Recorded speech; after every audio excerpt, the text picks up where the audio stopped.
新国际消息，非洲的苏丹政府军甲军事武装团体内战几啊个月，也未收煞。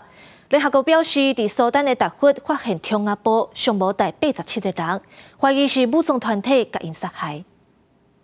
根据联合国人权办公室所接到的消息，苏丹伫咧过去12礼拜内战冲突上严重的地区达佛，发现带真侪尸体乱葬岗，拢带伫咧1公尺深的土内，其中一寡是来自非洲马萨利特部落，凶手是苏丹准军事武装团体快速支援部队，甲一支附属的阿拉伯民兵组织。 have been buried in a mass grave outside the region's capital of Al Janina on the orders of the Rapid Support Forces. Local people were forced to dispose of the bodies in a mass grave, denying those killed a decent burial in one of the city's cemeteries. 联合国嘅声明讲，6月20先发现一个在蒙阿堡内面带37具尸体，第二天同一个所在阁发现50具尸体，其中有7个妇女加7个囡仔。屠杀事件是发生伫咧6月13到2日之间。在此进前，当地才发生斯达佛首长阿布卡被暗杀的暴力事件。人权组织讲，伫过去2个月以来，斯达佛一直发生暴力事件，真侪城镇村庄被抢劫破坏，几60万人逃走。国际移民组织讲，超过238000人遭到边爱国家查得。